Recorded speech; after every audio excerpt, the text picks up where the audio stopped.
ప్రాజెక్టులకు సంబంధించి సాగునీటి పారుదల శాఖ మంత్రివర్యులు పెద్దలు ఉత్తమ్ కుమార్ రెడ్డి గారు, అదేవిధంగా శాఖకు సంబంధించిన అధికారులు పూర్తి స్థాయిలో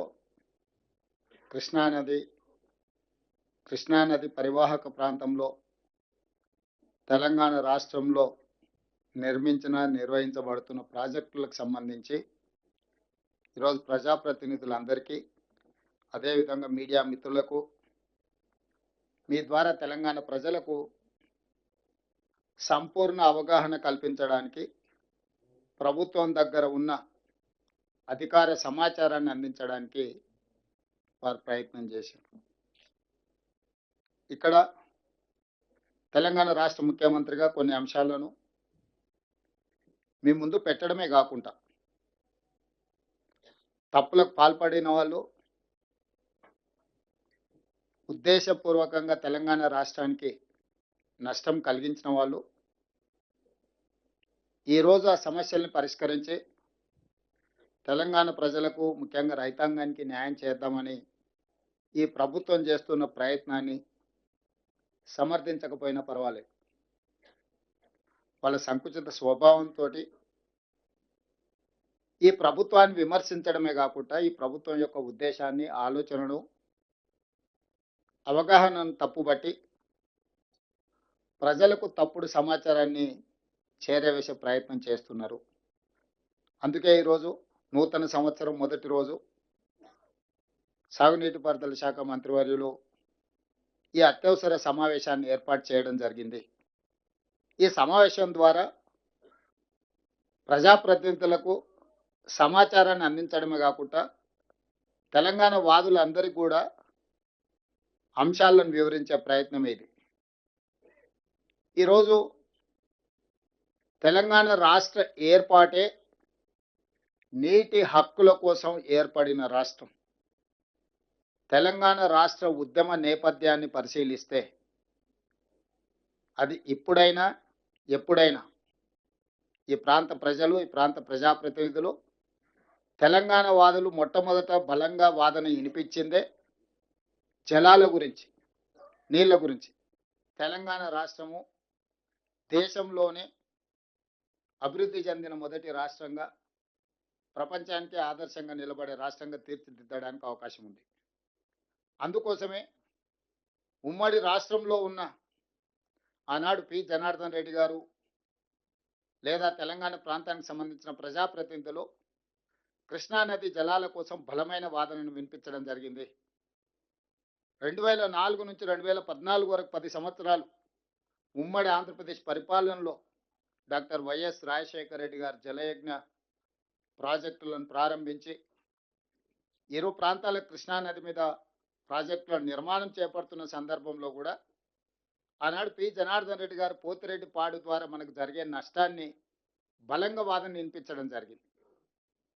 ఆ రోజు ఉమ్మడి రాష్ట్రంలోనే సొంత పార్టీని, సొంత ప్రభుత్వాన్ని కూడా ప్రశ్నించి తెలంగాణ హక్కుల కోసం కాంగ్రెస్ పార్టీ, ఈ ప్రాంతానికి సంబంధించిన ప్రజాప్రతినిధులు ఒక ఉద్యమంగా కార్యక్రమాన్ని ముందుకు తీసుకెళ్ళి, వాళ్ళే కాదు తెలంగాణ రాష్ట్ర ఏర్పాటు ప్రక్రియలో ఈ ప్రాంతానికి సంబంధించిన రాజ్యసభ సభ్యులు కేశవరావు గారు కావచ్చు, కేంద్ర మంత్రిగా జైపాల్ రెడ్డి గారు కావచ్చు, లేకపోతే ఇక్కడ ఉన్న చాలామంది బలరాం నాయక్ గారు, వివేక్ వెంకటస్వామి గారు, పొన్నం ప్రభాకర్ గారు, అంజన్ కుమార్ యాదవ్ గారు, వీళ్ళందరూ కూడా పార్లమెంట్లో మన ప్రభుత్వానికి కూడా అడ్డు నిలబడి మాకు అన్యాయం జరుగుతుంది, మాకు న్యాయం జరగాలంటే తెలంగాణ రాష్ట్రం ఏర్పడాల్సిందే, దానికి ప్రధానమైన కారణం నీళ్ళ పోరాటాల ప్రాతిపదికన ఏర్పడిన రాష్ట్రం తెలంగాణ అని ఈరోజు మనం నిరూపించుకున్నాం.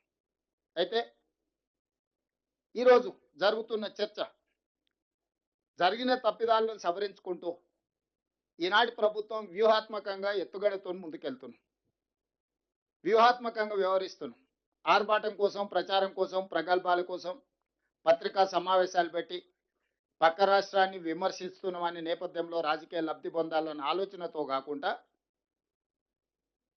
ఒక స్ట్రాటజీ ప్రకారం ముందుకు వెళ్తూ మనకు కావాల్సిన హక్కులను సాధించుకోవడమే కాకుండా మనకు జరుగుతున్న అన్యాయాన్ని సరిదిద్దడానికి ఈరోజు ప్రయత్నం చేస్తున్నాం. దీనికి సంబంధించి చంద్రశేఖరరావు గారు, హరీష్ రావు గారు వివిధ సందర్భాలలో టీఆర్ఎస్ నాయకులు మాట్లాడుతున్న మాటలకు సంబంధించి కొంత వివరణ నేను ఇవ్వాలని, ఎందుకంటే టీవీ ఛానల్స్లో కానీ ప్రజా వేదికల మీద ప్రభుత్వం తరఫున వాదన వినిపిస్తున్న వాళ్లకు కొంత సమాచారాన్ని అందించాలి ప్రభుత్వం తరఫున అనేది మా ఆలోచన. ఈరోజు తెలంగాణ రాష్ట్రం ఏర్పడిన తర్వాత చంద్రశేఖరరావు గారు ముఖ్యమంత్రి బాధ్యత చేపట్టిన తర్వాత, ఆంధ్రప్రదేశ్కు చంద్రబాబు నాయుడు గారు ముఖ్యమంత్రిగా బాధ్యత చేపట్టిన తర్వాత నీటి పంపకాలు జరిగినాయి. అందులో ఆ రోజు విద్యాసాగర్ రావు గారు, మురళీధర్ రావు గారు సాగునీటి రంగ నిపుణులు పాల్గొన్నారని చెప్పుకున్న సమావేశంలో నికర జలాలు కృష్ణానదిలో ఇంతకుముందే లెక్కలు చూపించారు. 3 రాష్ట్రాలు మహారాష్ట్ర, కర్ణాటక, ఉమ్మడి ఆంధ్రప్రదేశ్కి 811 టీఎంసీలు, కర్ణాటకకి 734 టీఎంసీలు, మహారాష్ట్రకి 585 టీఎంసీలు, మొత్తం 2130 టీఎంసీల నీటి కేటాయింపుల్లో ఉమ్మడి ఆంధ్రప్రదేశ్కు 811 టీఎంసీలు నికరంగా కేటాయించడం జరిగింది.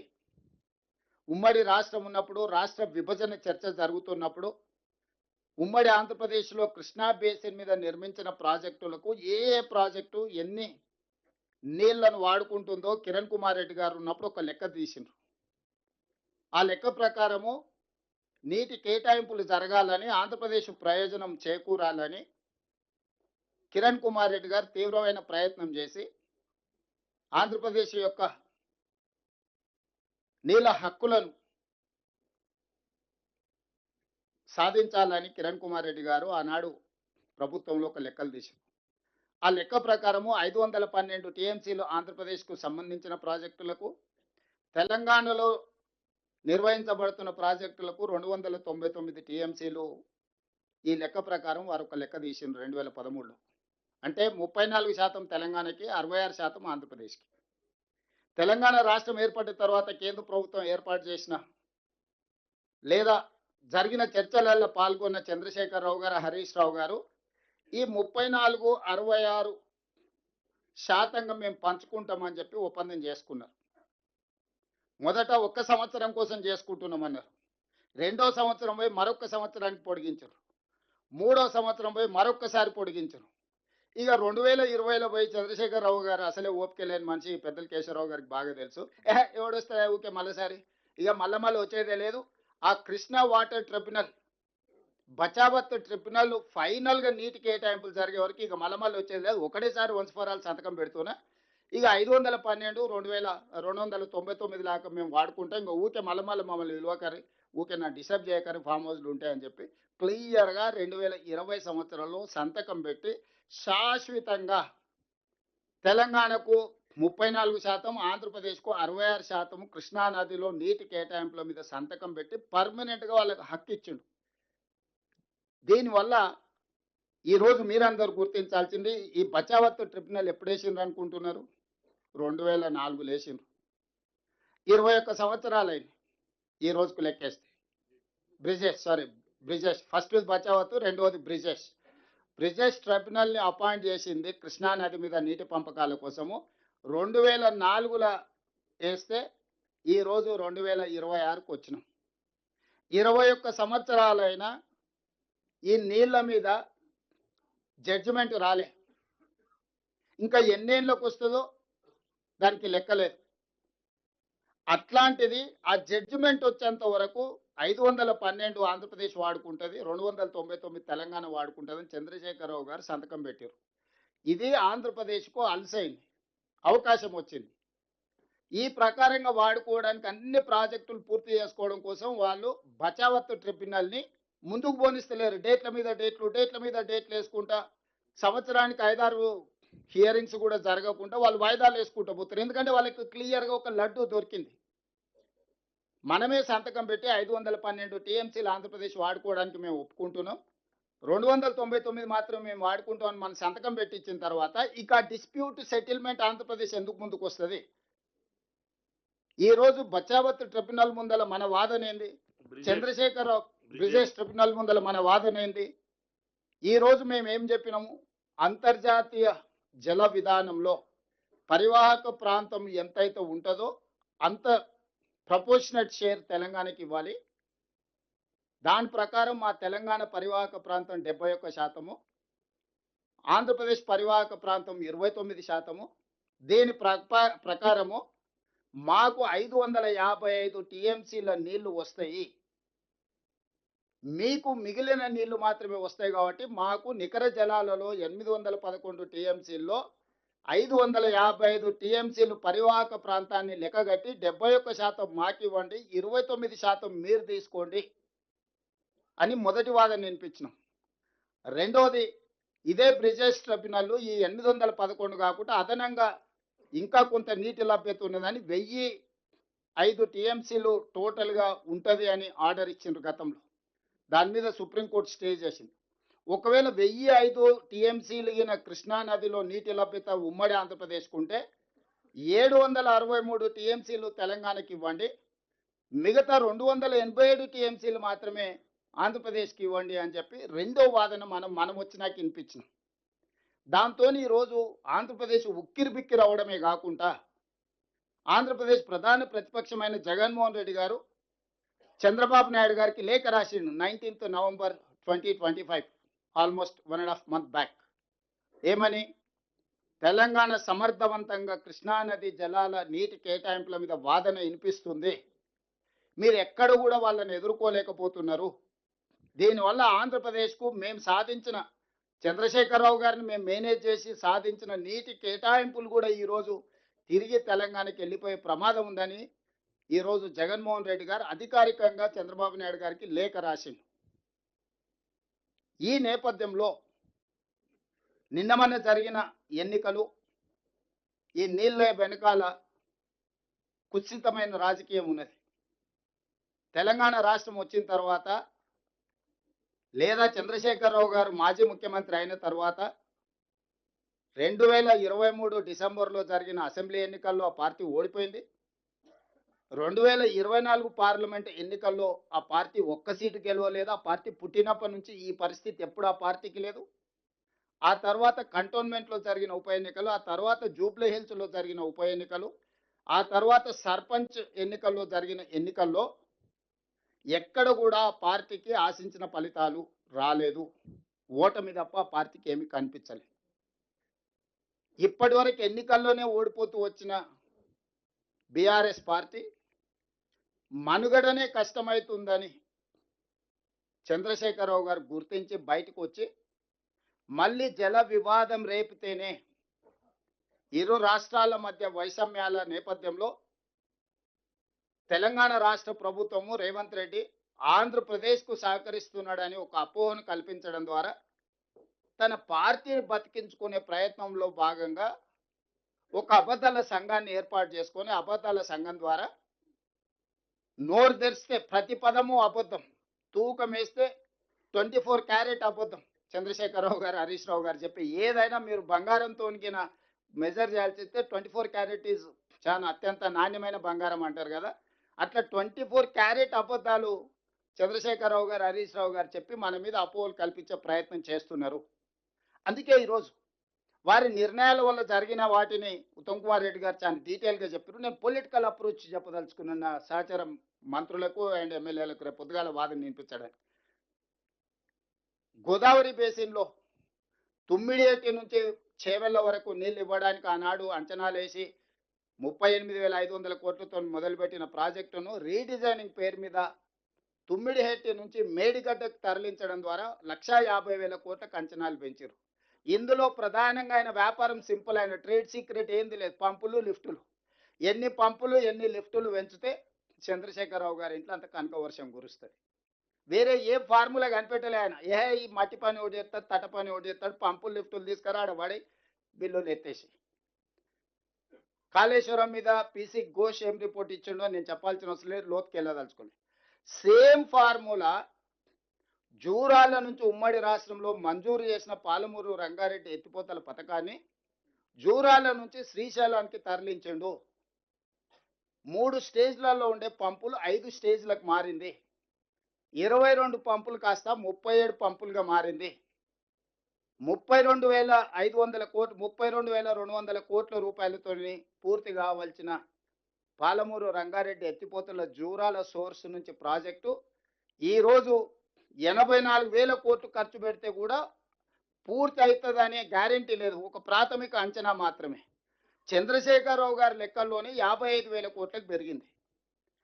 ఇందులో ప్రధానంగా ఆయన సాధించిన విజయము 22 పంపులను 37 పంపులుగా మార్చిండు. 3 స్టేజీలో ఎత్తాల్సిన లిఫ్టులను 5 స్టేజీలోకి ఎత్తిండు. ఈ 3 స్టేజీల నుంచి 5 స్టేజీలకు జూరాల నుంచి శ్రీశైలంకి ఎప్పుడైతే మార్చిండో ఆంధ్రప్రదేశ్కి అవకాశం వచ్చింది. జూరాల కంప్లీట్గా తెలంగాణ రాష్ట్రంలో ఉన్న తెలంగాణ రాష్ట్ర project, state owned project. Karnataka నుంచి కృష్ణా నది జలాలు భీమా ద్వారా వచ్చే జలాలు జూరాల దగ్గరికే వస్తాయి. కొత్త సోర్స్ ఏం లేదు. మేజర్గా కృష్ణా నది జలాలు మహారాష్ట్ర నుంచి కర్ణాటక నుంచి బయలుదేరి ఉమ్మడి ఆంధ్రప్రదేశ్లో ఎక్కడికి వస్తాయని అంటే మహబూబ్ నగర్ జిల్లా జూరాల ప్రాజెక్టుకు వస్తాయి. నీళ్లు వచ్చినప్పుడే జూరాల నుంచి మనం లిఫ్ట్ చేసుకొని మొత్తం మహబూబ్ నగర్ జిల్లా, రంగారెడ్డి జిల్లా, నల్గొండ ఎక్కడికి తీసుకెళ్ళా తెలంగాణకి ఎక్కడికైనా తీసుకెళ్ళొచ్చు. దొరికిన కాడ వదిలేసి తోక దగ్గరకు పోయింది. తల దగ్గర పట్టుకోవాల్సింది వదిలేసి తోక దగ్గర పట్టుకుంటా అని శ్రీశైలం పోయాడు. శ్రీశైలంకి వచ్చే వరకల్లా ఒక ఒడ్డున రాయలసీమ ఉంది, ఇంకొక ఒడ్డున తెలంగాణ ఉంది. రాయలసీమ ఒడ్డున వాళ్ళకున్న పోతిరెడ్డిపాడు కావచ్చు, ముచ్చిమర్రి కావచ్చు, మాల్యాల కావచ్చు, రాయలసీమ లిఫ్ట్ కావచ్చు, ఈ ప్రాజెక్టులను అటువైపున వాళ్ళు ఈరోజు 13.37 టీఎంసీలు పర్ డే, అంటే ఒక సముద్రాన్ని మలిపినట్టు 13 టీఎంసీలు 13.5 టీఎంసీలు దాదాపుగా ఒక రోజుకు తరలించుకోవడానికి అవకాశం. అంటే ఒక నదినే మలుపుకొని పోయినట్టు. తెలంగాణ సైడ్ ఉన్న ప్రాజెక్టులన్నీ ఏంటంటే పాలమూరు రంగారెడ్డి ఎత్తిపోతలు ఒకవేళ 100% కంప్లీట్ చేస్తే 2 టీఎంసీ, కల్వకుర్తి లిఫ్ట్ ఇరిగేషన్ నాకు తెలిసి 4,000 క్యూసెక్స్, అంతేనా Vijayabhaskar? SLBC tunnel 4,000 cusecs, best scenario 6,000 cusecs. Hardly మనం డిజైన్ చేసిన ప్రాజెక్టే శ్రీశైలం బ్యాక్ వాటర్స్ నుంచి తెలంగాణకి 2.5 టీఎంసీలు కూడా లేదు. ఈ రోజు ఎంత వాడుకుంటున్నాం మనం అంటే నిజంగా ఈ లెక్కలు చూస్తే ఇక మనం సర్ప్రైజ్ అవ్వాలి. 0.25 టీఎంసీ ఈరోజు తెలంగాణ శ్రీశైలం బ్యాక్ వాటర్స్ నుంచి వాడుకోవడానికి ఉన్న మన ఇన్ఫ్రాస్ట్రక్చర్ ఎంతనే అంటే 0.25 TMC, not even half TMC, quarter TMC మనం వాడుకోగలుగుతున్నాము. Just quarter TMC. ఈరోజు పోతిరెడ్డిపాడు 8 టీఎంసీలు, మాల్యాల కావచ్చు లేకపోతే ముచ్చుమర్రి కావచ్చు అదొక 1 టీఎంసీ పైన, రాయలసీమ ఒక 3 టీఎంసీ పైన. ఇప్పుడు లెక్కలన్నీ ఉత్తమ్ కుమార్ రెడ్డి గారు చూపించిండ్రు. ఈరోజు రెండు వైపుల నుంచి నీటి హక్కులు అనుకో, నీటి చౌర్యం అనుకో, హక్కులు లెక్కేసినా నీ దగ్గర ఎత్తుకోవడానికి ఏంది లేదు. ఒకవేళ దొంగతనంలో పోటీ వాడదామన్నా వాడు 13.5 టీఎంసీలు రోజుకు దొంగతనం చేస్తే నీ దగ్గర 1/2 టీఎంసీ కూడా దొంగతనం చేయడానికి లేదు. దొంగతనం చేయడానికన్నా నీకు కనీసం శక్తి ఉండాలి, హక్కులు సాధించడానికన్నా శక్తి ఉండాలి. ఇవాళ చంద్రశేఖరరావు గారు జూరాల నుంచి శ్రీశైలంకు మార్చడం వల్ల 3 లిఫ్టులు కాస్త 5 లిఫ్టులు అయినాయి, 22 పంపులు కాస్త 37 పంపులు అయిపోయినాయి. తెలంగాణ రాష్ట్రానికి సర్వ హక్కులు ఉన్న వరద జలాల మీద ఉన్న ప్రాజెక్టు 70 టీఎంసీలో నీళ్లు తీసుకునేది తీసుకెళ్లి ఉమ్మడి రాష్ట్రము అవ్వడం వల్ల, కంబైన్డ్ స్టేట్ ప్రాజెక్ట్ అవ్వడం వల్ల జల వివాదాన్ని సృష్టించి వాళ్ళు సింపుల్ కేసు వేసారు. ఆంధ్రప్రదేశ్ సోర్సు మారింది, టీఎంసీ మారింది, అంచనా మారింది. కాబట్టి ఇది కొత్త ప్రాజెక్టు, ఉమ్మడి రాష్ట్రంలో మంజూరైన ప్రాజెక్టు కానే కాదు ఇది. ఇప్పుడు ఇది కట్టడానికి వీలేదు, ఈ ప్రాజెక్టు నాపండి అని ఆంధ్రప్రదేశ్ కేసు వేసింది. ఆంధ్రప్రదేశ్ కేసు వేయడంతో తెలంగాణకు నోటీస్ ఇచ్చారు. అయ్యా నువ్వు శ్రీశైలం బ్యాక్ వాటర్స్లో పాలమూరు రంగారెడ్డి ఎత్తిపోతలు కడుతున్నావు అంట కదా 90 టీఎంసీతోని, ఎట్లా కడతావు నువ్వు, నీకు లేనే లేదని. వాస్తవంగా కంబైన్డ్ స్టేట్లో ఇచ్చిన ఏ ప్రాజెక్ట్ అయినా సాఫీగా జరగాలి అని పునర్విభజన చట్టంలో ఒక అంశం పొందుపరచుకోవడం జరిగింది. ప్రాజెక్ట్ వైజ్ అలొకేషన్ ఒక ఇష్యూ అయితే, కంబైన్డ్ స్టేట్లో శాంక్షన్ అయిన ప్రాజెక్టులని అబ్జెక్షన్ చెప్పడానికి వీలు లేదు అని చెప్పి కృష్ణా రివర్ మేనేజ్మెంట్ బోర్డును ఏర్పాటు చేశారు దీన్ని అమలు చేయడానికి. కృష్ణా రివర్ మేనేజ్మెంట్ బోర్డు బాధ్యత ఏంటంటే సెటిల్ అయిన వాటిని అమలు చేయడం. వాళ్ళు సెటిల్ చేసే జాబ్ వాళ్ళు కాదు, పంచాయతీ తెచ్చే పెద్ద మనిషి కాదు వాళ్ళు. పంచాయతీ తగిన వాటి మీద అమలు చేస్తారు.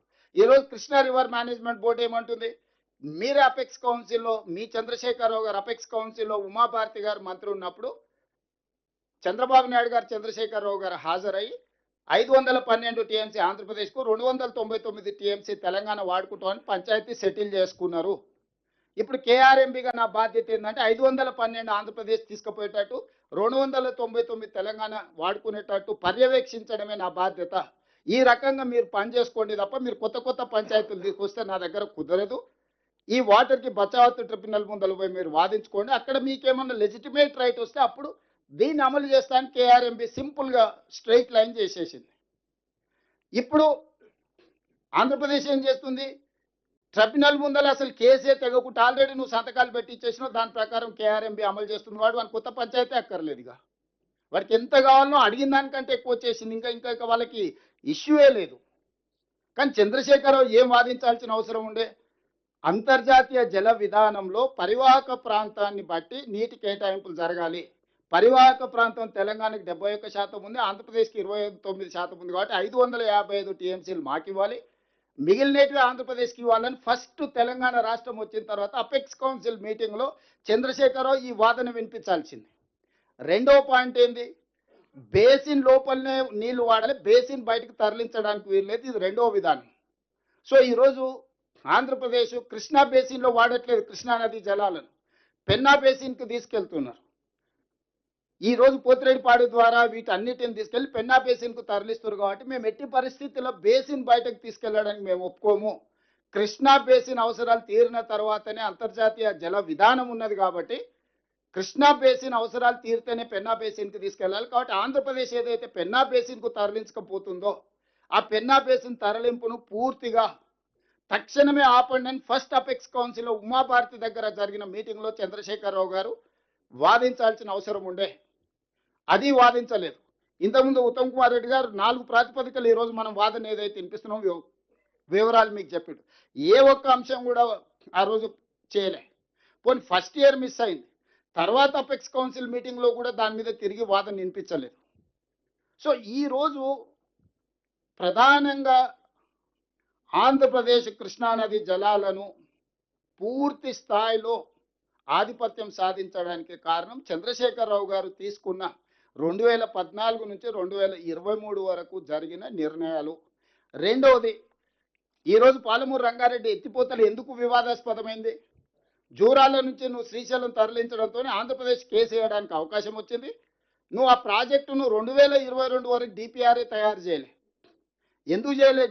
డిపిఆర్ తయారు చేస్తే పబ్లిక్ డాక్యుమెంట్ అవుతుంది. పబ్లిక్ డాక్యుమెంట్ అవుతే 32,200 కోట్ల నుంచి 75,000-80,000 కోట్లకి ఎప్పుడైతే అంచనాలు పెరిగినాయో అది ప్రజలందరికీ తెలిస్తే, కాస్ట్ బెనిఫిట్ రేషియో మీద మొత్తం చర్చ జరిగితే, చంద్రశేఖరరావు లిఫ్టుల పంపుల కంపెనీ యజమాని ఏం దొంగతనం దోపిడీ చేస్తుండో ఆ దోపిడీ బయటకు వస్తుందని చెప్పి 7 ఏళ్ళు ఆయన డిపిఆర్ డీటెయిల్ ప్రాజెక్ట్ రిపోర్టే తయారు చేయలే. 20,000 కోట్లు కాంట్రాక్టర్లకు బిల్లులు ఇచ్చే వరకు చేయలేదు. 2019లో పబ్లిక్ హియరింగ్ పిలిచిండు, పబ్లిక్ హియరింగ్ చేయలే. 2020లో పబ్లిక్ హియరింగ్ పిలిచిండు, పబ్లిక్ హియరింగ్ చేయలే. ఈ లోపల ఎవడో ప్రబుద్ధుడు పోయి నేషనల్ గ్రాండ్ ట్రిబ్యునల్ పోయి పిటిషన్ వేసిండు. అసలు ఈ పాలమూరు రంగారెడ్డి ఎత్తిపోతలకు ఎలాంటి పర్యావరణ అనుమతులు లేవు, పర్యావరణ అనుమతులు లేకుండా ప్రాజెక్టు నిర్మించడానికి వీల్లేదు.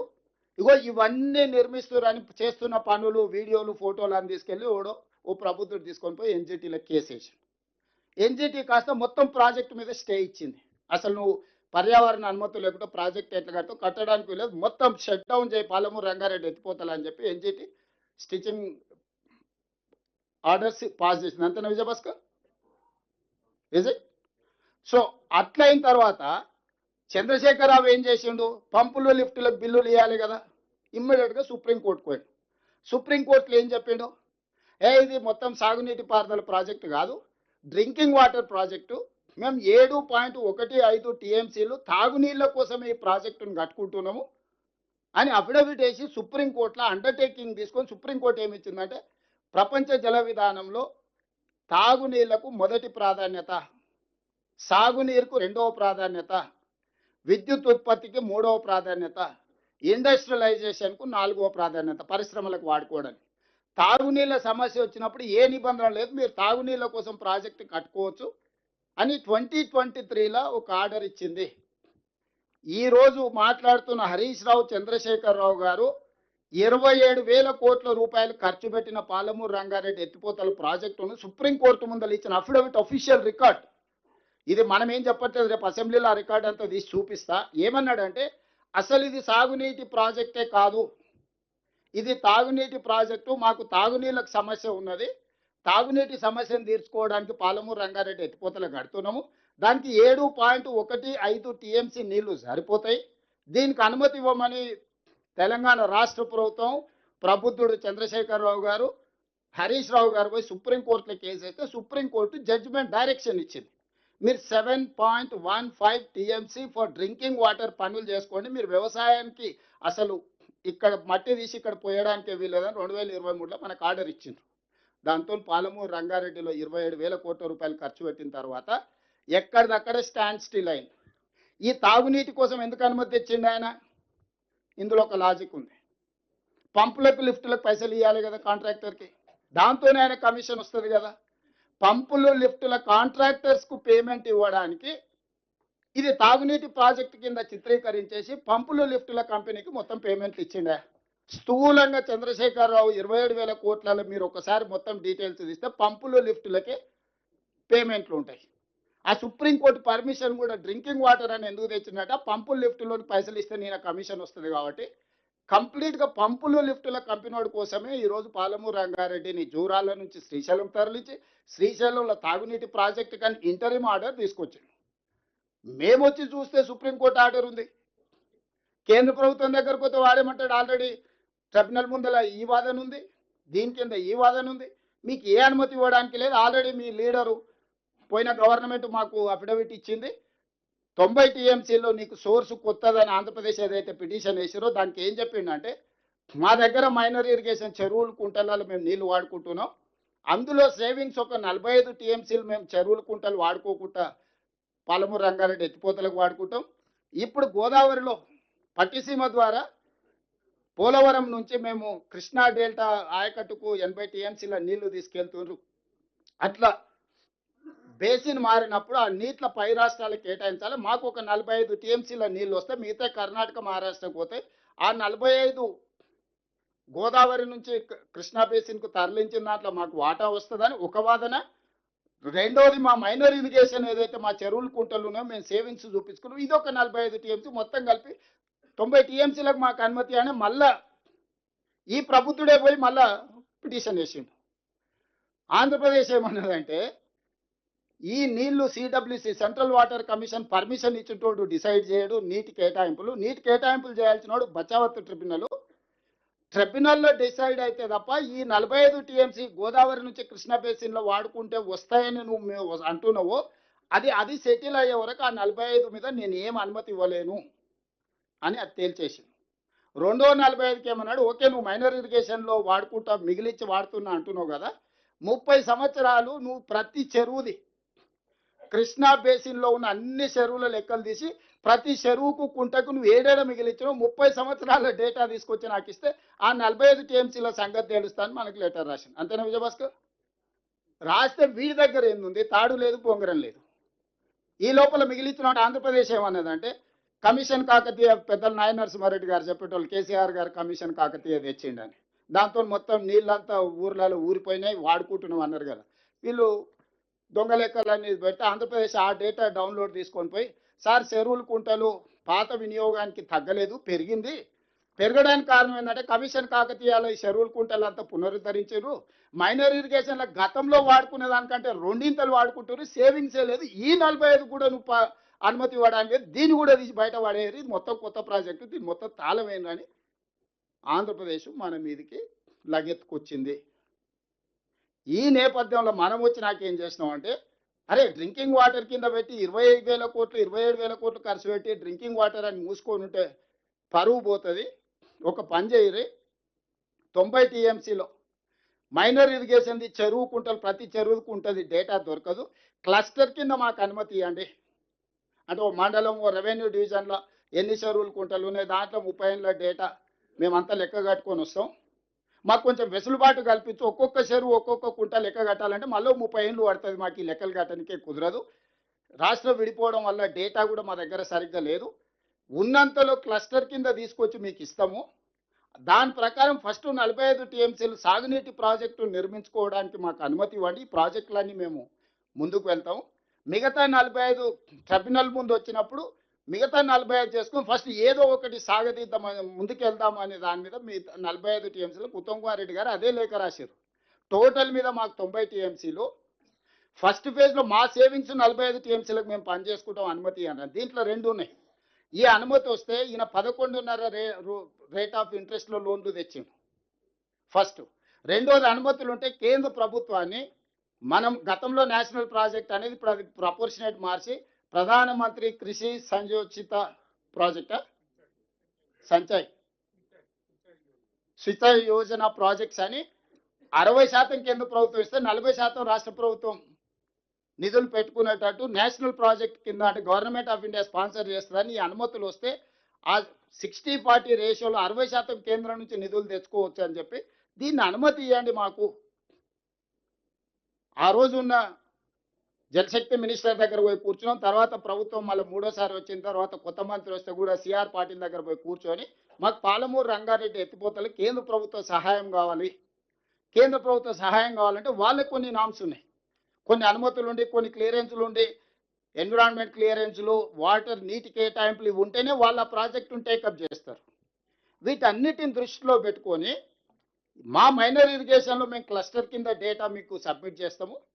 దీన్ని అనుమతి ఇవ్వండి. దీన్ని ఇస్తే మాకు వెసులుబాటు దొరుకుతుంది. దీని మీద 84,000 కోట్ల మీద ఏదైతే ప్రాజెక్టు ఉందో దాంట్లో 60% కేంద్ర ప్రభుత్వం ఇస్తే ఒక 50,000 కోట్లు మనకు కేంద్రం నుంచి సహాయం అందుతుంది. మిగతాది మనం డబ్బులు యాడ్ చేసి ఇప్పటివరకు ఆల్రెడీ 27,000 కోట్లు మనం ఖర్చు పెట్టినాం కాబట్టి ఆ ఎక్స్పెండిచర్ తీసుకొచ్చి దీంట్లో చూపిస్తే ఫర్దర్గా పాలమూరు రంగారెడ్డి డిపోతలు పూర్తి చేసుకోవడానికి కేంద్ర ప్రభుత్వం నుంచి సంపూర్ణంగా నిధులను సాధించాలన్న ఉద్దేశంతో ఒక ప్రణాళికబద్ధంగా కేంద్ర ప్రభుత్వం దగ్గరికి కంటిన్యూస్గా ఆయన లెక్కలేస్తుంటాడు. ఢిల్లీ 50 సార్లు పోయిండు, 51 సార్లు పోయిండు అని అరాజ్ పాట వాడినట్టు ఇవన్నీ ఒక కొలిక్కి పట్టుకొచ్చి వీటి అనుమతులు తీసుకొచ్చి దీనికి నిధులు సాధించాలి.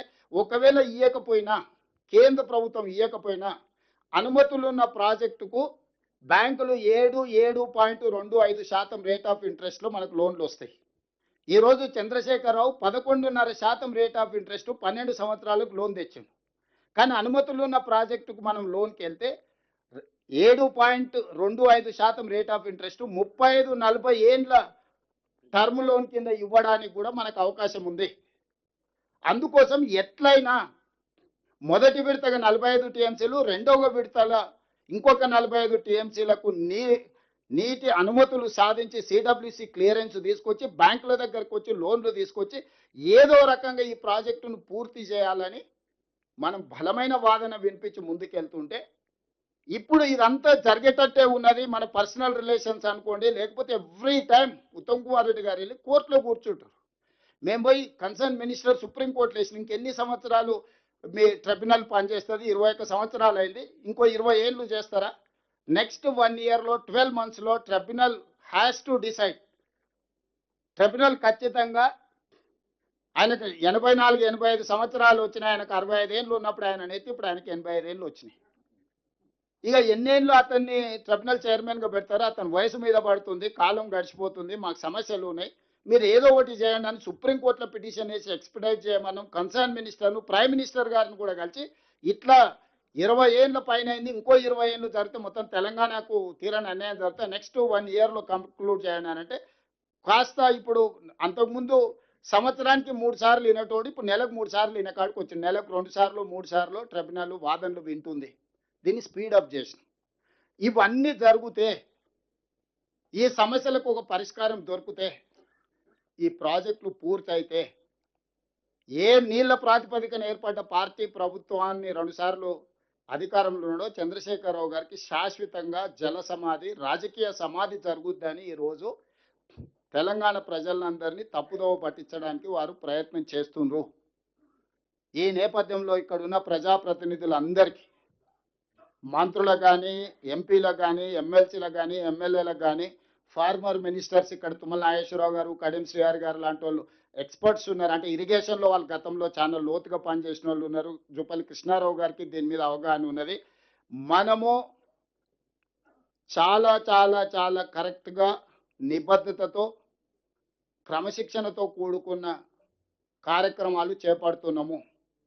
మనం చేస్తున్నది చెప్పుకోవడంలోనే కొంత మనము గ్యాప్ ఉంది.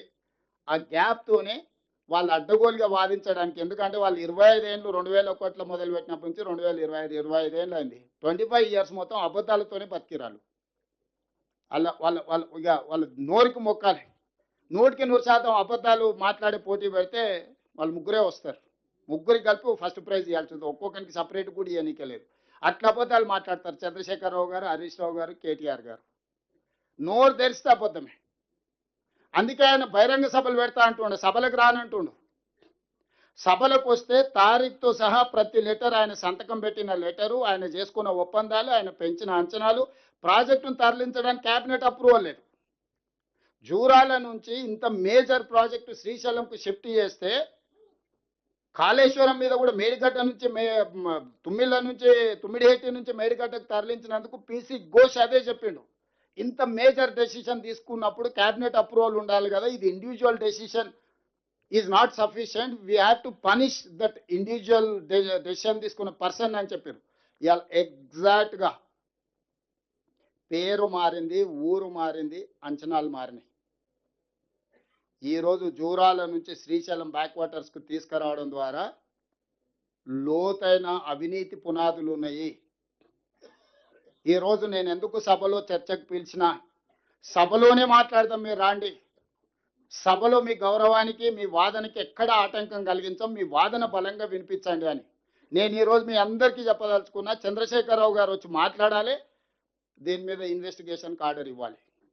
ఎవరి బాగు కోసము జూరాల నుంచి శ్రీశైలం పోయింది, ఈ 1000 కోట్ల రూపాయలు ఎవరింటికి వెళ్ళినాయి, ఈ కమిషన్లు ఎవరికి చేరినాయి, దీనివల్ల తెలంగాణకు జరిగిన నష్టమేంది, ఉమ్మడి రాష్ట్రంలో ఇచ్చిన ఆనాడు ఆంధ్రప్రదేశ్కి వరద జలాలు 100% వాడుకోవడానికి రైట్ ఇచ్చారు. కర్ణాటక అబ్జెక్షన్ చెప్తే కూడా supreme court he's given a categorical direction to tribunal saying that flood water ఏది ఉన్నా ఉమ్మడి ఆంధ్రప్రదేశ్ వాడుకోవచ్చు అని.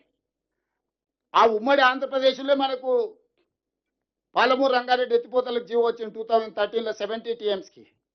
ఈరోజు చంద్రశేఖరరావు, హరీష్ రావు ఏమంటారు, జూరాలలో 9 టీఎంసీ నీళ్లు ఉన్నాయి, అందుకే మేము 300 టీఎంసీ ఉండే శ్రీశైలం పోయినా. నేను మీకు ఒక వివరాలు ఇవ్వదలుచుకున్నా. 3 రకాలు నీటి నిల్వలు ఉంటాయి. 1 రిజర్వాయర్, 2 బ్యారేజ్, 3 డ్యామ్. రిజర్వాయర్ అంటే జూరాల లాంటిది, బ్యారేజ్ అంటే మేడిగడ్డను, అన్నారము, సుందిళ్లను, డ్యామ్ అంటే శ్రీశైలము, నాగార్జున సాగర్. దేని వెనకాల లిఫ్టులు, పంపులు పెట్టినా ఫుట్బాల్ మునిగినట్టే బాయిలో నీళ్లు, మనం ఫుట్బాల్ బాయిలో వ్యవసాయం చేసిన వాళ్ళే ఉన్నారు కదా, ఊర్లలో మోటార్ మునిగితే ఫుట్బాల్ అది మునిగితే చాలు నీళ్లు తీసుకోవడానికి సరిపోతుంది. మొత్తం 50 ఫీట్లు ఉంటే 50 ఫీట్లు ఒకసారి తీసుకోం.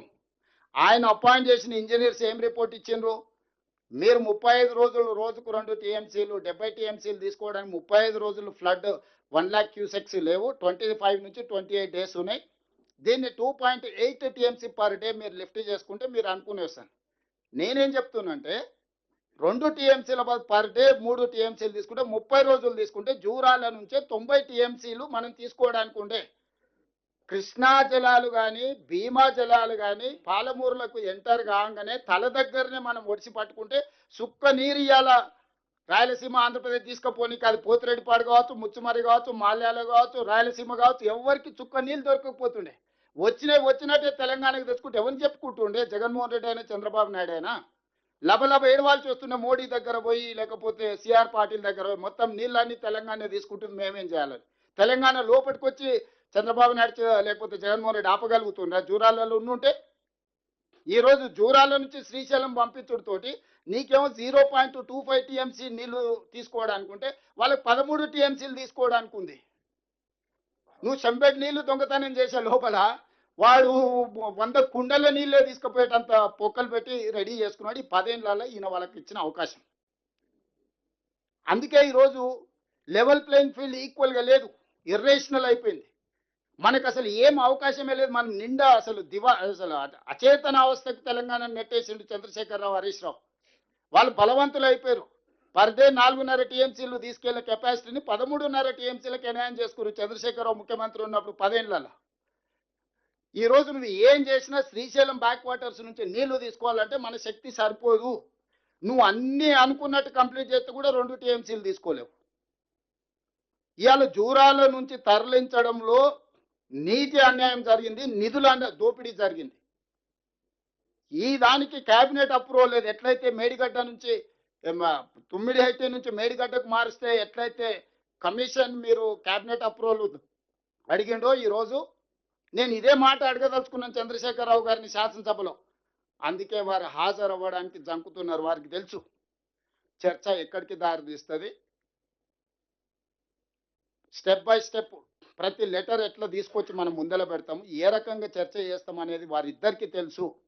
అందుకే తొండి వాదన మొండి వాదన బలంగా వినిపిస్తారు. ఎప్పుడైతే నేను ఇంటర్నల్ మీటింగ్లో ఇవన్నీ మాట్లాడి ఆఫీసర్లకు నేను ఒక డైరెక్షన్ ఇచ్చిన దీని మీద ఎంక్వైరీ చేద్దామని, ఎప్పుడైతే నేను 4 రోజుల క్రితం ఇది అన్నానో హరీష్ రావు గారు ఇది వదిలేసిండు. మళ్ళీ బంకచెర్ల నల్లమల సాగర్కి పోయి గోదావరి మీద మాట్లాడుతుంది. ఇప్పుడు ఇది మాట్లాడతలేడు. ఇప్పుడు ఇంక 3 రోజుల నుంచి మీరు హరీష్ రావు గారి స్టేట్మెంట్ చూడండి. నేను 4 రోజుల క్రితం మా అధికారులందరినీ పిలిచి కూర్చోబెట్టి ఓకే ఫైన్ బాగుంది చర్చ అంతా చేద్దాం, TO terms of reference ready అయ్యండి, ఎంక్వైరీకి ఆర్డర్ ఇద్దామని చెప్పి ఆఫీసర్లు అందరికీ చెప్పిన. మా పేషీ ఉన్నోళ్లకు లా సెక్రటరీకి, ఇరిగేషన్ సెక్రటరీకి రైట్ ఎంక్వైరీకి ఆర్డర్ ప్లేస్ చేద్దాం, మనం తప్పు చేస్తే మన సంగతి తెలుస్తాం, వాళ్ళు తప్పు చేస్తే వాళ్ళ సంగతి తెలుస్తాం, ఎంక్వైరీ ఆర్డర్ ఇద్దామని ఎప్పుడైతే చెప్పినామో ఈ వాసన పసిగట్టిండి. హరీష్ రావుకి ఇట్లాంటి వాసన చూసే అలవాటు బాగా పర్ఫెక్ట్గా ఉన్నది. ఇప్పుడు ఏమంటుండు, ఇంకా కృష్ణా నది మీద చర్చ వదిలేసిండు. లేదు లేదు లేదు బంకచెర్ల నుంచి మీరు నల్లమల సాగర్ను మీరు అనుమతిస్తున్నారు, చంద్రబాబు నాయుడుకు తాకట్టు పెట్టిండు అని. నేను అనేది ఈ రూమ్లో ఉన్న వాళ్ళు ఎవరమైనా మనం ఈ ప్రాంతంలో పుట్టి, ఈ ప్రాంతంలో పెరిగి, ఈ ప్రాంతంలో రాజకీయాలు చేయాలనుకుంటున్నాం. ఎవరైనా ఏ విషయంలో అయినా ఏదైనా అభిప్రాయం ఉండొచ్చు. తెలంగాణ నీళ్లు ఇతరులకు ఇచ్చే దాంట్లో ఎవడైనా ఒక సెకండ్ అని ఆలోచన చేస్తాడా? మీ రూమ్లో ఉన్న వాళ్ళు ఆలోచన చేయండి. పెద్దలు అందరూ ఉన్నారు కదా. ఎవరైనా తెలంగాణ ప్రజలకు ప్రాతినిధ్యం వహించేవాడు తెలంగాణ రైతుల యొక్క హక్కులను తాకట్టు పెట్టడానికి కలలోనైనా నిద్రలోనైనా ఎవడన్నా ఆలోచన చేస్తాడా? ఆయన చేసిండు, అనుభవించిండు, ఇంటికి పోయిండు. ఇప్పుడు మన మీద ఆ దుమ్మెత్తిపోయాలి, అతికించాలనే ప్రయత్నం చేస్తుండు. అందుకే ఇక్కడ ఉన్న ప్రజాప్రతినిధులందరికీ నేను చాలా స్పష్టంగా కాటకారికలు చెప్తున్నాను. దీంట్లో ఏంటంటే మహాభారతంలో ఉన్నట్టు ఎన్నో ఘట్టాలు ఉన్నాయి. ఒక్కొక్క ఘట్టం ఒక రకం. ఇది మల్టీ కాంప్లికేటెడ్. ఎందుకంటే ఆంధ్రప్రదేశ్ ఉంది, తెలంగాణ ఉంది, కేంద్ర ప్రభుత్వం ఉంది, కృష్ణా ట్రిబ్యునల్ ఉంది, కృష్ణా రివర్ మేనేజ్మెంట్ బోర్డు ఉంది, పర్యావరణ అనుమతులు ఉన్నాయి, సెంట్రల్ వాటర్ కమిషన్ అనుమతులు ఉన్నాయి. ఇది ఎన్ని రకాలుగా చిక్కుముళ్ళు ఉన్నాయంటే చార్మినార్ దగ్గర ఆటో నడిపినట్టు ఉంది. ఎవడు ఏ పక్క నుంచి ఏ సందులో నుంచి ఓడొస్తాడో, సైకిల్ మోటార్ రోడ్ వస్తాడో, కార్ రోడ్ వస్తాడో, ఎవడు వస్తాడో తెలియదు, నడుచుకుంటే వాడు వస్తాడో, అరటి పండ్ల బండి వచ్చి అడ్డం పెడతాడో తెలియని పరిస్థితుల ఈ జల వివాదాలకు సంబంధించిన చర్చ ఉన్నది. ఈ చర్చను పూర్తి స్థాయిలో సభలో ఎండగడతాము. ఇందులో వచ్చిన వాళ్ళకు కూడా క్లియర్గా గోదావరి నది, కృష్ణా నది రెండు నదుల మధ్యలో ఉన్నదే తెలంగాణ. ఈ తెలంగాణ హక్కుల కోసం మన ప్రభుత్వం ఉమ్మడి రాష్ట్రంలో హక్కులను సాధించుకోలేకపోతున్నాము, హక్కులకు అన్యాయం జరుగుతుందని, నష్టం జరుగుతుందని తెలంగాణ రాష్ట్రం ఇచ్చినాం. తెలంగాణ రాష్ట్రం వచ్చిన తర్వాత వెళ్ళి కిరణ్ కుమార్ రెడ్డి తయారు చేసిన పేపర్ మీద కేసీఆర్, హరీష్ రావు గారు ఇద్దరు కలిసి సంతకం పెట్టేస్తే ఆ కిరణ్ కుమార్ రెడ్డి కంటే వీళ్ళు ఎక్కువ దుర్మార్గులు కదా. కాళోజీ చెప్పిండు కదా, పక్కోడు చేస్తామని పొలిమేరలు అవతల తరతాం, వీడియో అయితే ఇక్కడ పాత్ర ఇస్తాం అనేది చెప్పిండు కదా. సో అది సరిగ్గా వీళ్ళిద్దరికి వర్తిస్తుంది. ఆ రోజు ఇరిగేషన్ మినిస్టర్ హరీష్ రావు గారు, చీఫ్ మినిస్టర్ కేసీఆర్ గారు, వీళ్ళిద్దరిని ఊరేసిన నేను అథారిటీగా చెప్తున్నా, వాళ్ళిద్దరిని ఈ జలాల విషయంలో చేసిన అన్యాయానికి హరీష్ రావు గారిని, కేసీఆర్ గారిని ఊరే తీసినా తప్పు లేదు. ఇదే మిడిల్ ఈస్ట్ కంట్రీస్ అయితే చౌరస్తాలనే ప్రజల చేత రాళ్లతో కొట్టించి చంపించుండేవాళ్ళు. మనది ప్రజాస్వామిక దేశం కాబట్టి ప్రజాస్వామ్య బద్ధంగానే ఎవరినైనా శిక్షించాలి కాబట్టి కసబును కూడా మనము చాలా రోజులు జైల్లో పెట్టి, బిర్యానీ పెట్టి, విచారణ చేసి ఉరి తీయాల్సి వచ్చింది. అందరి కళ్ళ ముందల AK-47 పెట్టి చాలా మందిని కాల్ చేసిన కసబ్ కూడా మనం ప్రజాస్వామిక బద్ధంగా విచారణ చేసి అతనికి న్యాయవాదులను పెట్టుకునే అవకాశం ఇచ్చి అతని తరఫున కూడా వాదనలు విన్న తర్వాతనే జడ్జిమెంట్ రాయాల్సి వచ్చింది. ఇక కసబ్కే అన్ని వసతులు ఉంటాయి, కేసీఆర్కి ఎన్ని ఉంటాయి మీకు తెలుసు కదా. అందులో సంపాదించిన సొమ్ముంది, ఎవరినైనా తెచ్చుకోగలుగుతారు న్యాయవాదులను. అందుకే ఈ వేదిక మీద నుంచి నేను సూటిగా మీడియా మిత్రులు కూడా చాలా మంది ఉన్నట్టున్నారు, పెద్దలు శ్రీనివాస్ రెడ్డి గారు మీడియా తరఫున ఉన్నట్టున్నారు. నేను సూటిగా కేసీఆర్ గారికి ఆహ్వానం పలుకుతున్నా, శాసనసభలో చర్చ చేద్దాం. మేము ఓపెన్ మైండ్తో ఉన్నాం. మేము ఏమన్నా మా నిర్ణయాలలో లోపం ఉన్నా, మా నిర్ణయాలను సవరించుకోవడానికి ఏదన్నా ఉన్నా మీరు వచ్చి మాకు సూచన చేయండి, మీ అనుభవాన్ని మాకు ఇవ్వండి. As a former chief minister, as a union cabinet minister, as a state minister, as a MP, MLA, leader of opposition, Janareddy గారు రాసిన లేఖలు చాలా ఉన్నాయి. వారు ప్రతిపక్ష నాయకుడిగా ఉన్నప్పుడు కేసీఆర్కి రేపు హౌస్లో చూపిస్తారు. ప్రతిపక్ష నాయకుడిగా నువ్వు చేస్తున్న దాంట్లో ఉన్న లోపం ఏంది, నువ్వు సరిదిద్దుకొని ఏం చేయాలనో కూడా జానారెడ్డి గారు ప్రతిపక్ష నాయకుడిగా లేఖలు రాసింది కేసీఆర్ గారికి. 2015, 16 ఈ పాలమూరు రంగారెడ్డి ఎత్తిపోతల నుంచి మైనర్ ఇరిగేషన్ వరకు టైమ్ అండ్ అగైన్ ప్రతిపక్ష నాయకుడిగా జానారెడ్డి గారు ఆ రోజు ముఖ్యమంత్రికి ప్రతిపక్ష నాయకుడిగా లేఖలు రాసిండు. ఇందులో మీరు తీసుకుంటున్న నిర్ణయంలో పాలమూరు రంగారెడ్డి ఎత్తిపోతలు ఈ లోపం ఉన్నది, మీరు దీన్ని సవరించి ఈ విధంగా చేస్తే తెలంగాణకు న్యాయం జరుగుద్ది. మైనర్ ఇరిగేషన్లో మీ నిర్ణయాలు ఇలా ఉన్నాయి లోపభీష్టంగా, వీటిని సవరించుకోండి అని చెప్పి ఒక ప్రతిపక్ష నాయకుడిగా జానారెడ్డి గారు పదే పదే ఆనాటి ముఖ్యమంత్రికి లేఖలు రాసిండు. ఇప్పుడు కూడా నేను చంద్రశేఖరరావు గారికి ఆహ్వానం పలుకుతున్నా, సభకు రాండి, చర్చించండి. పోనీ సభలో చర్చించడానికి మీకు నామోషిక ఉంటే మీరు ఏం సూచన ఇస్తారో లేఖ రాయండి, ఏం చేద్దామో చెప్పండి, కార్యాచరణ చెప్పండి, ఎట్లా ముందుకెళ్దాం. అవసరాలు సరిదిద్దలేనంత అన్యాయం తెలంగాణకు కృష్ణా గోదావరి జలాలలో, అది నీళ్లు కావచ్చు, నిధుల ఖర్చు కావచ్చు, అన్యాయం జరిగింది. ఇక అన్యాయాన్ని చూసి ఏడ్చుకుంటూ కూర్చుంటే మనం ముందుకు కూడా వెళ్ళలేం. కాబట్టి ఏదో రకంగా శక్తి కూడా తీసుకొని ప్రభుత్వం ముందుకు వెళ్తుంది. మీరు బలమైన వాదనని క్షేత్రస్థాయిలో వినిపించుకుంటూనే ఈ ప్రాజెక్టులను పూర్తి చేసుకోవడానికి మన అందరం కూడా ముందుకు వెళ్ళాలి. మనస్ఫూర్తిగా ఉత్తమ్ కుమార్ రెడ్డి గారిని నేను అభినందిస్తున్నా.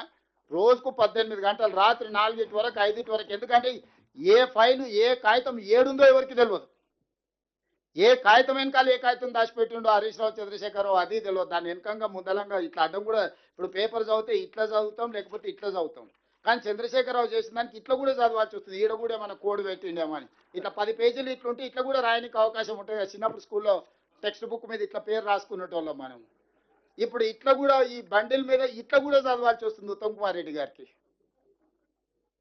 ఇంత సంక్లిష్టంగా మార్చిండు చంద్రశేఖరరావు గారు, హరీష్ రావు గారు ఇద్దరే. 5 ఏళ్ళు హరీష్ రావు గారు మాత్రం ఉన్నాడు, 5 ఏళ్ళు చంద్రశేఖరరావు గారు మాత్రం ఉన్నాడు. నేను రాను, నేను మాట్లాడాను, మీ అసలు మీ స్థాయి ఎంత, మీ విశాత ఎంత అని అట్లా మాట్లాడుతున్నారు వాళ్ళు. నాకు అర్థం కాలే, వాళ్ళు ఎవరిని అవమానిస్తురో, ఎవరిని ఎటకారం చేస్తుండ్రో. తీస్తాడు ఎడిపోతాడు కానీ. సో నా విజ్ఞప్తి ఒకటే, ఇక్కడ ఎక్కడ కూడా ఈ ప్రభుత్వం చిన్న తప్పిదానికి, చిన్న లోపానికి పాల్పడలేదు. గతంలో చేసిన వాటిని అన్నిటినీ సరిదిద్దడానికి, సవరించడానికి నిత్యం ప్రయత్నం చేస్తున్నాము. ఇదే చేసిన ఉంటే ఉత్తమ్ కుమార్ రెడ్డి గారు 5-6 సార్లు ఈ చదువు చదివితే 5-6 సార్లు ఐఏఎస్ అయి ఉండేటోడు. పిహెచ్డి కూడా ఇవ్వచ్చు, డాక్టరేట్ కూడా ఇవ్వచ్చు. ఇప్పుడు ఈ స్టడీస్కి అంత డీటెయిల్ అండ్ డెప్త్ ఎనాలిసిస్, ఒక పేపర్ 4 లైన్లు జమ చేయడానికి ఎన్ని పేపర్లు చదవాల్సి వస్తుందో అట్లాంటి సిచ్యువేషన్ ఉన్నది. కాబట్టి ఈ విషయాలన్నీ సభలో బలంగా మన వాదన వినిపిద్దాం. మంత్రులు కానీ ఎమ్మెల్యేలు కానీ ఎవ్వరు కూడా గైర్హాజరు కావద్దు. ఇది చాలా కీలకమైన సందర్భము. సభలో 100% హాజరు ఉండాలి. హాజరుతో పాటు క్రమశిక్షణ కూడా ఉండాలి. మనం ఎవరిని కించపరిచినట్టు మాట్లాడాల్సిన అవసరం లేదు. మన దగ్గర కంటెంట్ ఉంది, ఫ్యాక్ట్స్ ఉన్నాయి, మన దగ్గర చెప్పే నాయకులు ఉన్నారు. గతంలో ఇరిగేషన్లో చేసిన వాళ్ళు సీనియర్స్ ఉన్నారు సభలో.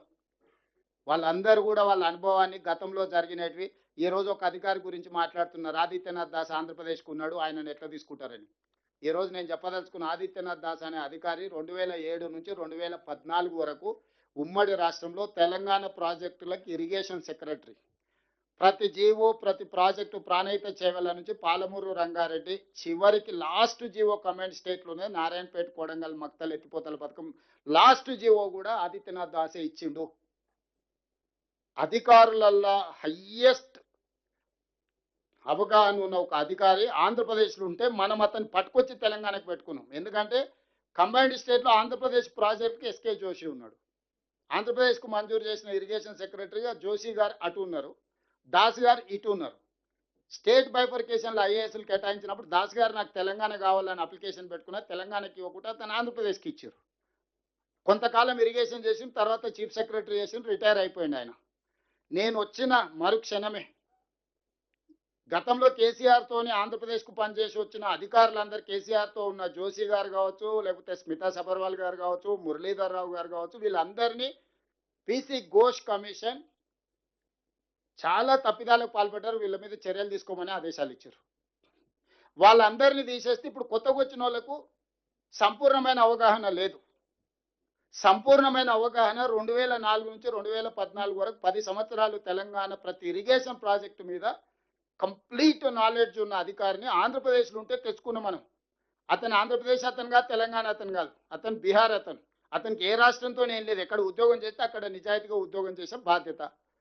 10 సంవత్సరాలు ఇరిగేషన్ మీద ఈరోజు మనకి ఇన్ని డీటెయిల్స్ ఎట్లా తెలియగలిగిన, ప్రతి ప్రాజెక్టు ఒరిజినల్గా కన్సీవ్ చేసినప్పుడు ఏం జరిగిందో ఆయనకు తెలుసు. ఒరిజినల్గా ఆ రోజు కంబైన్డ్ స్టేట్లో తక్కువ ఖర్చుతో ఎక్కువ ఆయకట్టుకు నీళ్ళు ఇచ్చేది ఎన్ని రకాలుగా డీటెయిల్ ప్రాజెక్ట్ రిపోర్ట్ చేసారో ఆయనకు తెలుసు. ఈరోజు మార్చడం వల్ల ఎంత పెరిగిందో ఆయన అంచనా వేయగలడు. ఇప్పుడు అతను ఆ డీటెయిల్స్ అన్ని ఇస్తున్నాడని హరీష్ రావు గారి కోపం. ఇతను తొలగిస్తే ఆయన దొంగతనం పట్టించేటోడు ఉండడు కాబట్టి ఎట్లనే చేసి నన్ను అడ్డు తొలగించుకోవాలని చెప్పి ఒక అధికారి మీద దాడి చేస్తున్నాడు. అధికారి ఏం చేస్తాడే, డీటెయిల్స్ ఇస్తాడు. అధికారి ఏమన్నా ఉత్తమ్ కుమార్ రెడ్డి గారు ఏం మాట్లాడాలో నేనేం మాట్లాడాలో మాకు అంత విజ్డమ్ లేదా? కంబైన్డ్ స్టేట్లో ఆంధ్రప్రదేశ్కు పనిచేసిన వాళ్ళను చంద్రశేఖరరావు పెట్టుకున్నాడు తెలంగాణ రాష్ట్రం వచ్చినాక. కంబైన్డ్ స్టేట్లో తెలంగాణకు పనిచేసిన అధికారులను ఈరోజు నేను ఉత్తమ్ కుమార్ రెడ్డి గారు తెలంగాణ కోసం తెచ్చుకున్నాం.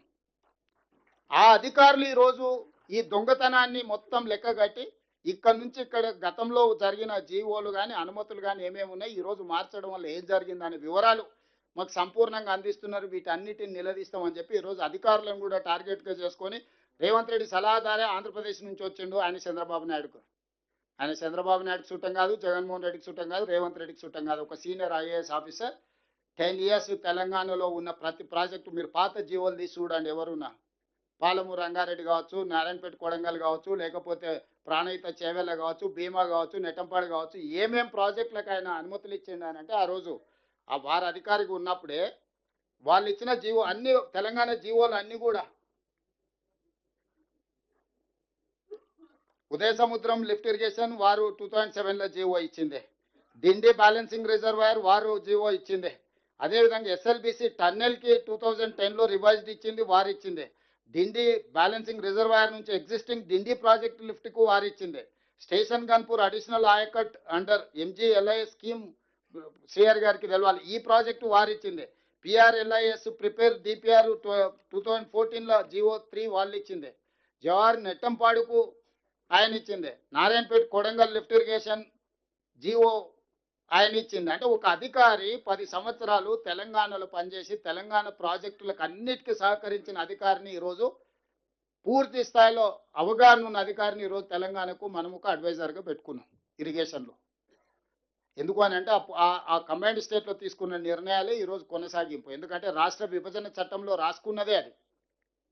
మన హక్కుల్ని కాపాడుకోవడానికి, మన హక్కులను ప్రస్తావించడానికి మనం ఒక అధికారిని పెట్టుకుంటే దాన్ని కూడా పొలిటికల్ కాంట్రవర్సీ చేయాలనే ప్రయత్నం చేస్తున్నారు ఇక్కడున్న ప్రజాప్రతినిధులకు. అందుకే ఇవన్నీ చెప్తున్నా. 4 నుంచి 14 తెలంగాణ ప్రాజెక్టుల మీద పనిచేసింది ఎవరు, 4 నుంచి 14 ఆంధ్రప్రదేశ్ ప్రాజెక్టుల కోసం పనిచేసిన అధికారులు ఎవరు, తెలంగాణ రాష్ట్రం వచ్చినాక ఎవరు ఎక్కడ పనిచేసారో ఒక లెక్క తీయాలి. దాంతో మనం ఎంత స్పష్టతతో ముందుకు వెళ్తున్నామో మిగతా అందరికీ అర్థం అవుద్ది. కాబట్టి చివరగా చంద్రశేఖరరావు గారికి మరొకసారి నేను సూచన చేస్తున్నా, దయచేసి మీరు రాండి సభకు, మనం ఒక మంచి వాతావరణంలో చర్చ చేద్దాం, తెలంగాణ నీటి హక్కులను కాపాడదాం. ఈ ప్రభుత్వానికి ఎలాంటి భేషజాలు లేవు. ఈ ప్రభుత్వం మీరు ఇచ్చే సూచనలు సహేతుకమైన సలహాలు ఏమున్నా మేము తీసుకుంటాం, మాకేం అభ్యంతరం లేదు. సభకు రావాల్సిందిగా వారు కోరుకుంటున్న కేశవరావు గారు, సుఖేందర్ రెడ్డి గారు, పాత సీనియర్లు కూడా మీరు బయట ఎక్కడైనా విజ్ఞప్తి చేయండి వారిని రమ్మని. ఎందుకంటే తెలంగాణ సమాజానికి కూడా తెలంగాణ కోసం కొట్లాడిన వాళ్ళు అందరూ కూడా సభలో చర్చిద్దామని విజ్ఞప్తి చేస్తారు. నేను పిలిస్తే ఏదో ఆయన మీద ఉండే కోపంతో పిలుస్తూనే ఏమైనా చేస్తాడేమో అని వాళ్ళకి ఏమైనా అనుమానం ఉండవచ్చు. జితేందర్ రెడ్డి గారు ఎలా ఉన్నారు, జితేందర్ రెడ్డి నాకు దగ్గరని ఆయన చెప్తే నమ్మడు కాబట్టి ఆ రోజు తెలంగాణ ఉద్యమంలో ఉన్న వాళ్ళందరూ కలిసి ఒక ప్రెస్ మీట్ పెట్టి వెల్కమ్ చేయండి. కేశవరావు గారిని, జితేందర్ రెడ్డి గారిని, సుఖేందర్ రెడ్డి గారిని, రాజగోపాల్ రెడ్డి గారిని, అంజన్ కుమార్ యాదవ్ను, బలరాం నాయక్ను, పొన్నం ప్రభాకర్ గారిని, వివేక్ వెంకటస్వామి గారికి అందరికి విజ్ఞప్తి చేస్తున్నా. 2004 నుంచి 14 తెలంగాణ కోసం కొట్లాడిన ప్రజాప్రతినిధులు ఈరోజు ఏ హోదాలనన్నా ఉండండి, మీరు అందరు కలిసి ఒక ప్రెస్ మీట్ పెట్టి కేసీఆర్ గారిని సభకు ఆహ్వానించండి. నేను మీ ద్వారా వారికి మాట ఇస్తున్నా, వారి గౌరవానికి ఎలాంటి భంగం కలగదు. సభానాయకుడిగా ఇది నా హామీ. నా సహచర ఎమ్మెల్యేలకు, మంత్రులకు కూడా ఎట్టి పరిస్థితుల్లో కేసీఆర్ గారు ఏ అంశం ప్రస్తావించినా మాట్లాడడానికి అవకాశం ఇద్దాం. ఒక మంచి సాంప్రదాయాన్ని నెలకొల్పుదాం సభలో. వారు రావాల్సిందిగా కోరుకుంటూ ఇంత మంచి కార్యక్రమాన్ని ఏర్పాటు చేసి అందరికి అవగాహన కల్పించినందుకు ఉత్తమ్ కుమార్ రెడ్డి గారికి మనస్ఫూర్తిగా ధన్యవాదాలు తెలియజేస్తున్నాను.